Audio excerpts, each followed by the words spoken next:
సర్వం యద్భూతం యచ్చభవ్యం ఉతా అమృతత్వశేషానః యదన్నేనాతిరోహతి ఏతావానస్య మహిమ అదో జాయాక్ష పూరుషః పాదోస్య విశ్వభూతాని త్రిపాదస్యామృతం దివి. అమ్మ మంజరి, మహాప్రసాదం నైవేద్యం పెట్టాలి. గుడ్డ సాయం పట్టు.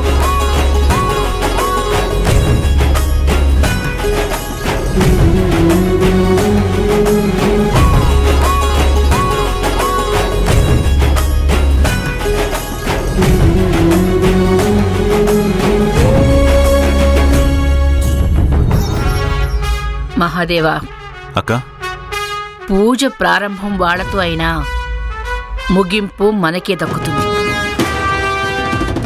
ఈ ఫలం మొత్తం మనకే చెందుతుంది. ఈసారి ఈ కుటుంబానికి అవమానం తప్పదు. భలే టైంలో ఆ చెన్నకేశుడు ఇక్కడ లేకుండా పోయాడ్రా. ఉండుంటే ఇప్పుడు జరిగే అవమానంతో తల ఎక్కడ పెట్టుకునేవాడు. అక్క, నువ్వేం మాట్లాడుతున్నావో నాకైతే అర్థం కావట్లేదు. ఏం లేదురా,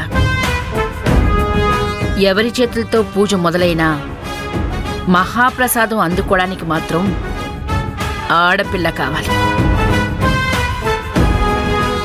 ఆ ఇంటి ఆడబిడ్డకే ఆ అవకాశం ఉంటుంది. ఈసారి మన దగ్గర అంబిక ఉంది. వాళ్ళ వైపు ఎవరున్నారు? అలా ఎలా దక్కుతుందక్క? మన వైపు అంబిక ఉన్నట్టే ఆ ఇంటి తరపున ఇంద్రాణి ఉంది కదా. ఇంద్రాణి ఆ ఇంటి తరపున అందుకోదు. నేను అందుకోనివ్వను.